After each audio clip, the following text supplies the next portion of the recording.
মুসলমান ভাইরা আমার, ঈমানের 3 নম্বরের স্তর হলো ওয়া কুতুবিহি। আল্লাহ রাব্বুল আলামিন এই দুনিয়াতে যতগুলো কিতাব নাজিল করেছেন, আল্লাহ রাব্বুল আলামিন আমাদের নবীর উপরে যেই কিতাব নাজিল করেছেন সেই কিতাবের নাম কি? কুরআন। ও মুসলমান, কুরআন ছাড়াও আল্লাহ রাব্বুল আলামিন বড় বড় 4টা কিতাব নাজিল করেছেন, ইনজিল, জাবুর, তাওরাত। এছাড়াও আরো 100 খানা কিতাব আল্লাহ রাব্বুল আলামিন নাজিল করেছেন। মোট 100 কিতাব এবং যতগুলো সহিফা আল্লাহ রাব্বুল আলামিন এই দুনিয়াতে নাজিল করেছেন, যেই সমস্ত নবীদের উপর নাজিল করেছেন, সমস্ত কিতাবের উপর বিশ্বাস স্থাপন করা, এটা হলো ঈমানের 3 নম্বরের স্তর। ও মুসলমান ভাইরা আমার, নবীজি বলেন ঈমানের 4 নম্বরের স্তর হলো ওয়া রুসুলিহি। সমস্ত রাসূলদের উপর বিশ্বাস স্থাপন করতে হবে। আল্লাহ রাব্বুল আলামিন এই দুনিয়াতে 1,24,000 মতান্তরে 2,24,000 নবী রাসূল প্রেরণ করেছেন। ও মুসলমান, আমরা যদিও শুধুমাত্র কেবলমাত্র একজন নবীর উম্মত, কিন্তু সমস্ত নবীর উপর আমাদেরকে ঈমান আনতে হবে, সমস্ত নবীর উপর আমাদেরকে বিশ্বাস স্থাপন করতে হবে।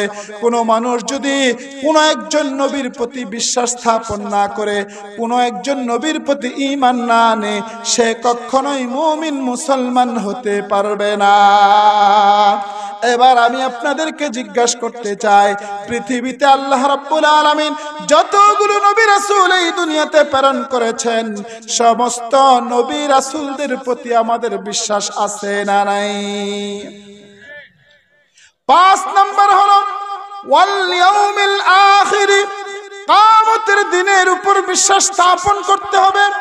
ও মুসলমান, এই দুনিয়াটা আমাদেরকে আল্লাহ রাব্বুল আলামিন দিয়েছেন অল্প হায়াত নিয়া। কেউ এই দুনিয়ার মধ্যে 60 বছর থাকবে, তারপর তাকে বিদায় নিতে হবে।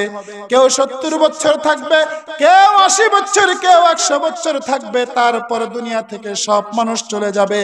দুনিয়া যখন বিদায়, দুনিয়া থেকে যখন সব মানুষগুলো চলে যাবে, বিদায় নিয়ে যাবে, আল্লাহ রাব্বুল আলামিন তখন কিয়ামত কায়েম করবেন। এই কিয়ামতের উপর সমস্ত মানুষকে বিশ্বাস স্থাপন করতে হবে। কোন মানুষ যদি কিয়ামতের উপর বিশ্বাস স্থাপন না করে, সেই মানুষটা কখনো ঈমানদার হতে পারবে না। 6 নম্বর হলো ওয়াল কদরি খায়রিহি ওয়া শাররিহি মিনাল্লাহি তাআলা ওয়াল বাসি বাদাল মাউত। 6 নম্বর হলো ভালো মন্দ। এই পৃথিবীতে যা কিছু ঘটে, এই পৃথিবীতে যা কিছু হয়, আমার যখন অসুস্থতা আসে, আমার যখন অসুস্থতা ভালো হয়, আমি যখন ঋণগ্রস্ত হই, আমি যখন ঋণগ্রস্ত থেকে ভালো হই, আমি যখন অভাব অনটনের মধ্যে পড়ে যাই, আমি যখন আবার সচ্ছলতা টাকাওয়ালা হয়ে যাই, মোট কথা এভরিথিং কথা হলো পৃথিবীর সমস্ত ভালো মন্দ কার পক্ষ থেকে আসে? আরো জোরে আওয়াজ করে জবান খুলে বলুন না, কার পক্ষ থেকে আসে? আল্লাহ রাব্বুল আলামিনের পক্ষ থেকে আসে। এই ভালো মন্দটা আল্লাহ রাব্বুল আলামিনই দান করতে পারে, অন্য কেউ দান করতে পারে না। এই বিশ্বাস স্থাপন করতে হবে। এই বিশ্বাস যদি কোনো মানুষ স্থাপন করতে না পারে, সে কখনো ঈমানদার হতে পারবে না। ও মুসলমান ভাইরা আমার, ঈমানের 7 নম্বর স্তর হলো ওয়া শাররিহি মিনাল্লাহি তাআলা ওয়াল বাসি বাদাল মাউত।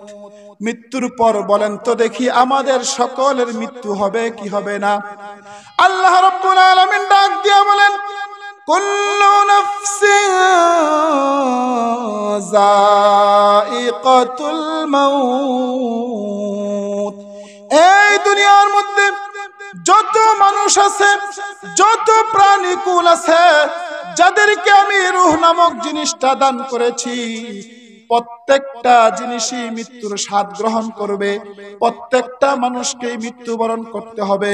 কবি বলেন, মৌতু কাসিন কুল্লু নাসিন শারিবু কবর বাইতিন কুল্লু নাসিন দাখিলো। মৌতু কাসিন কুল্লু নাসিন শারিবু কবর বাইতিন কুল্লু নাসিন দাখিলু।